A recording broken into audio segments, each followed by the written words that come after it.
자, 별 관심도 없지만 코스피가 또 5,900도 넘었네요. 자, 오늘 잘하면 6,000도 갈 것 같아요. 네, 자, 어저께 코스피가 전일 대비 0.65% 상승한 5,846.09로 마감하면서 사상 최고치를 기록했습니다. 이 사상 최고치는 아마 이재명 정부 내내 달려 나온 지겨워. 말입니다. 예. 사상 최고치가 별 관심이 없어요. 개장 직후 5,900선을 돌파해서 최고 5,931.86까지 치솟았으나 오후 들어서 상승폭이 줄어들었습니다. 지금은 5,928입니다. 네, 개인이 1조 800억 원을 순매수하면서 지수를 견인했고요. 외국인과 기관은 매도 우위를 보였다고 합니다. 그리고 삼성전자가 19만 전자가 됐고요. 그리고 환율 같은 경우에도 전일보다 6.0원 내린 1,440.60원을 기록했습니다. 어저께 유튜브 정산 들어왔는데 300만 원이 까졌더라고요. 지난달 비교해갖고. 그렇고 그게 또 네, 타격이군요. 피눈물이 납니다. 예. 하지만 환율은 1,400억 후반대까지는 지속적으로 빠질 걸로 보여요. 뭐 제가 말씀드렸다시피 5,000 박스권을 5,500 넘으면 넘어선다라고 얘기를 했는데 이제 오늘 잘하면 6,000까지 돌파하는 사상 초유의 날이 될 수도 있습니다. 삼식님께서 오늘 6,000 박스에 갇힐 것 같다고. 그렇죠. 오늘 6,000을 지나면 이제 6,000 박스에 또 갇혀가지고 또 한 보름 갈 수 있겠다라는 생각이 드는데 야. 지금 수출이 난리도 아닙니다. 이번 달 지금 20일까지 했는데 설도 껴있었는데도 불구하고 또 사상 최대치라 그래요. 지금 다들 익절하셔가지고 난리가 났는데. 네. 어우. 그러니까 많은 분들이 요즘 알동경을 통해서 짭짤하게 이걸 챙기고 있고, 요새는 이찍들한테도, 야, 너 요새는 안 사니? 곧버스 안 사니? 미친 새끼 요즘 누가 곧버스를 사니? 이러면서 진짜요? 레버리지 투자를 한다고 합니다. 사주요. 네, 그러다 보니까 대통령 인기가 73%까지 올라갔어요. 중도층이나 저쪽 사람들도 대통령의 효능감은 인정을 하고 있는 거야. 그러니까 웰컴 투 동막골의 이장님이 그럼. 정확하게 진리를 말씀하셨네. 뭐 좀 매겨야지. 그래서 뭐라도 매겨주는 대통령이 있다 보니까 주민들이 불만이 없는 거예요. 다들 이렇게 그래서 이 뛰어난 영도력을 발휘할 수가 있는 겁니다.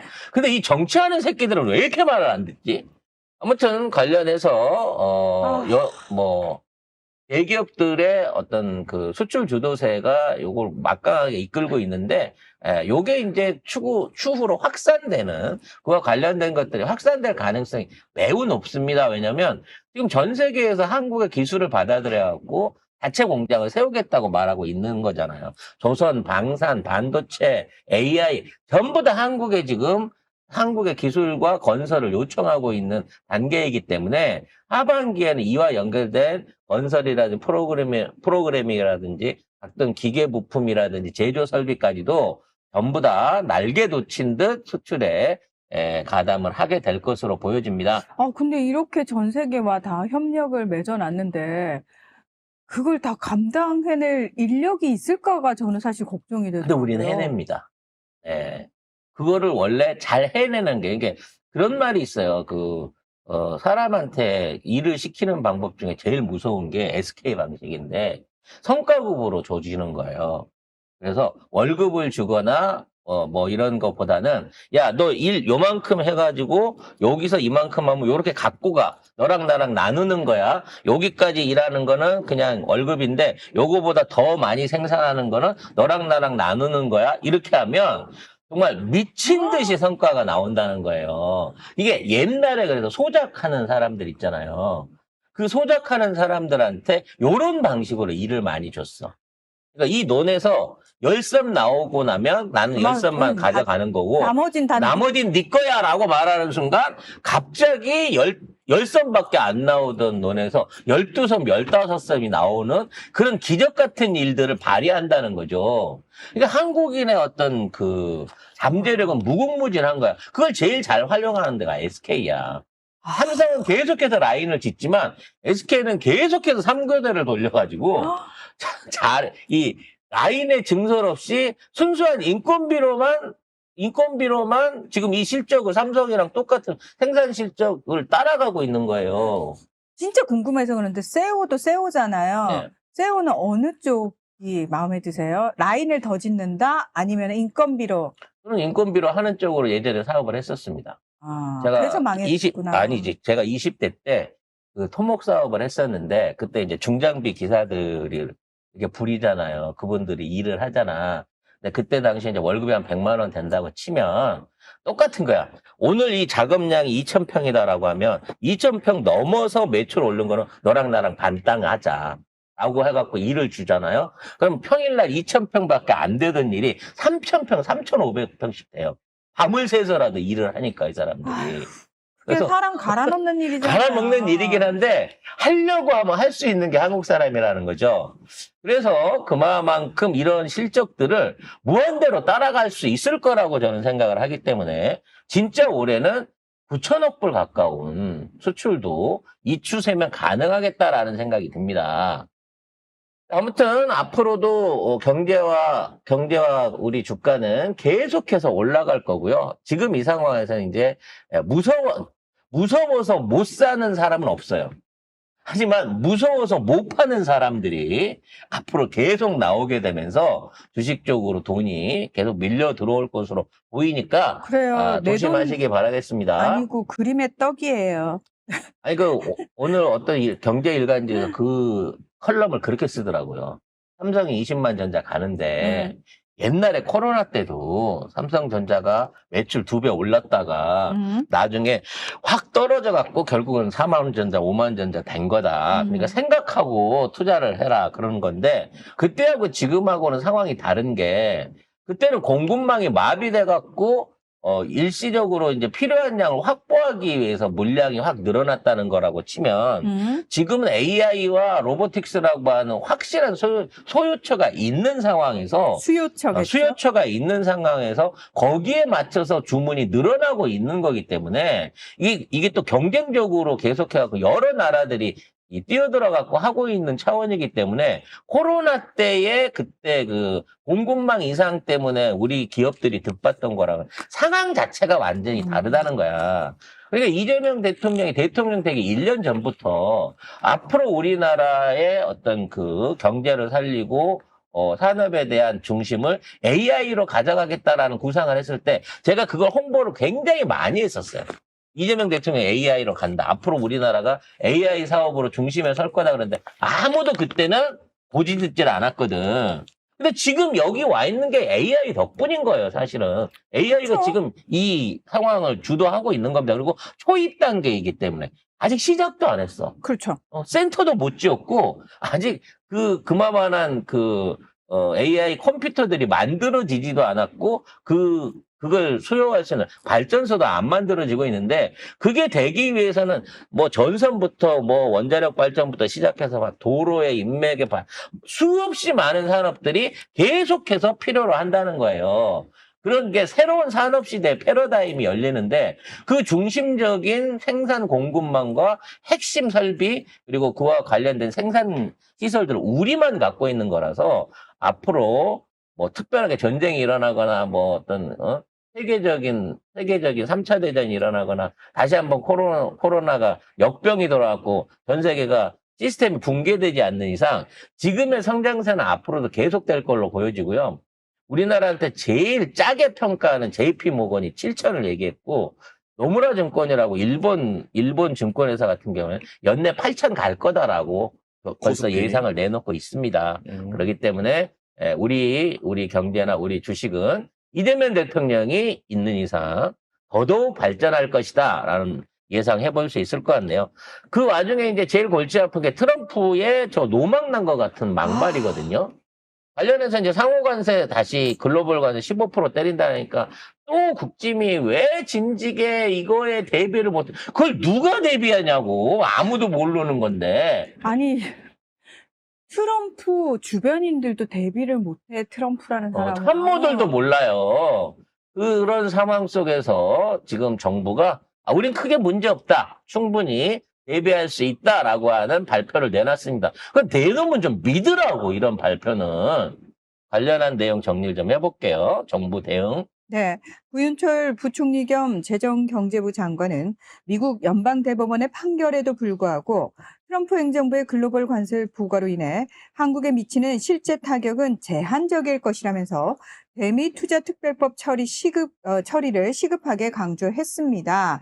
자, 트럼프가 무역법 122조에 따라서 150일간 15%의 관세를 일괄적으로 부과를 했죠. 중요한 건 우리가 원래 15%였습니다. 원래 내고 있었어요. 이 관세 그 무효되기 전에 15%를 내고 있는 거기 때문에 우리 산업으로 느끼기에 특별히 관세가 더 늘었다 줄었다라고 하는 거는 없는 상황인 거야. 그렇죠. 글로벌 관세는 기본 관세에 추가되는 방식이기 때문에 우리는 FTA가 있어서 기본적으로 제로 베이스였습니다. 제로 베이스에서 15%가 들어가는 거고요.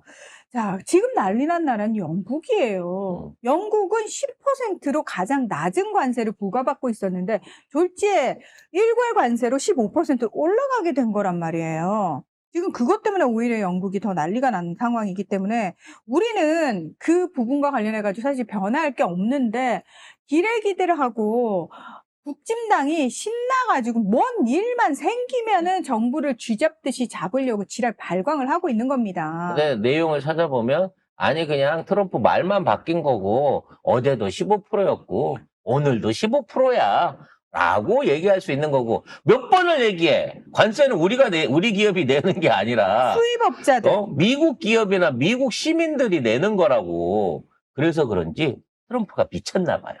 갑자기 이 관세를 이제 환급을 해줘야 된단 말이에요. 그러니까 그 주지사 같은 경우에도 정부에다가 우리 빨리 뭐 몇십억 달러 관세 우리 거 거둔 거 환급해줘라고 요구를 내고 있는데 트럼프가 갑자기 전 국민한테 관세 거둔 돈 중에서 그 돈 빼가지고 2,000불씩 우리 돈으로 300만 원 가까운 돈인데 2,000불씩 일괄적으로 지급하겠다라고 발표를 해버렸어요. 그 돈 잘 모아놨나? 이거 미국 인구가 4억 명인데 2,000불씩 이렇게 주게 되면 거의 뭐 시민권 숫자가 어떻게 될지 모르겠습니다만은 8조 달러 가까운 돈이 나갈 거거든요. 그 돈을 못해놨단 말이야, 트럼프가. 결국은 중간선거용으로 해갖고 선심성 정책 아닌가라는 생각도 드는데 과연 이만한 돈이 있는지도 모르겠어요. 근데 미국 사람들은 좋다 그러겠죠? 네. 2,000달러 환급 수표를 지급하겠다고 네. 약속을 했고 연방소득세 감면도 지금 계획하고 있다고 합니다. 그러니까 야. 뭐 물론 정부가 주겠다고 하면 좋게 뭐 주민들이야 좋게 받아들이긴 하겠는데 과연 매일 적자 재정을 보고 있는 미 정부가 과연 저 약속을 지킬 수 있을지 2,000불로 수표 준 다음에 굳어내는 건 아닌지 아니면 이거는 5년 후에 찾으셔야 되는 수표입니다. 뭐 이런 식으로 되진 않을지 공수표 되지 않을지 선거 전에 네. 할 수 있는 건 다 하겠다는 거죠. 네, 걱정이 결국은. 됩니다. 근데 아무튼 2,000불은 준다고 발표를 했어요. 자, 이 돈 만들라고 행정부 안에 있는 참모들이 어떻게 짱구를 굴릴지 앞으로 기초가 주목되기도 합니다. 아무튼 관세 변화는 없어요. 원래 있던 게 그냥 유지되는 거라고 봐지는 거니까. 그래서 이제 이게 이제 301조 관련한 이제 개별 관세 얘기가 나오면서 전에 말씀드렸다시피 반도체나 의약품 같은 데 충격받지 않을까라는 얘기가 있었는데 그 역시도 미국이 우리는 면제를 해줬습니다. 그리고 혹시라도 반도체에 대한 이런 거 붙인다고 하면 삼성이 먼저 미리 얘기했어요. 뭐 올리려면 올려. 그래서 붙이려면 붙여. 니들 아니라도 팔 때 많은데 그거 한다 그래서 애플이나 인텔이나 델 컴퓨터나 니네가 힘들지. 우리 물건 수출 못 해갖고 너희 북미에 못 팔아갖고 미국에 못 팔아갖고 힘든 거 입장 우리 아니야라고 당당하게 지금 얘기를 하고 있는 부분이라서 또 고발당하실까봐 바로잡겠습니다. 품목별 관세는 무역확장법 232조에 의해 부과되는 것으로서 지금 현재 미 상무부가 선제적으로 조사를 한 다음에 부과할 수 있는 거거든요. 그래서 이미 철강, 알루미늄, 구리, 자동차 부품에 부과가 되고 있고요. 여기에 반도체, 의약품, 드론, 산업용 로봇 등 9개 산업 분야에 대해서도 추가로 관세를 부과할 조치를 취하고 있는 거고요.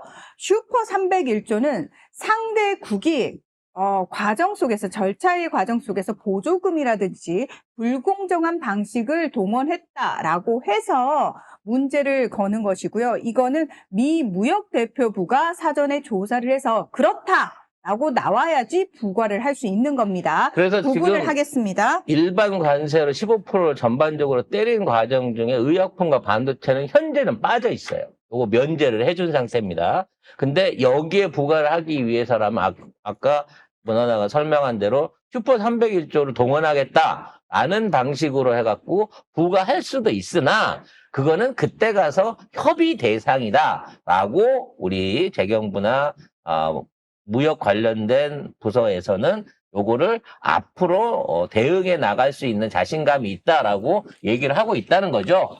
거기에 이제 어제도 말씀드렸다시피 어떤 나라도 지금 투자를 안 해주고 일본이 삥을 좀 뜯겼는데 지금 가서 대염터 긁어내는 거 시작해야 되는 입장이기는 한데 대미투자특별법에 대한 처리와 그에 대한 투자 진행도 우리 할 거야라고 얘기를 하고 있습니다. 근데 정말 놀랍게도 우리 이자 언니가 이거 산업통상부 법안으로 이거를 잡아놓고 있으면서 통과를 안 시키고 계속해갖고 질질 끌고 있잖아요.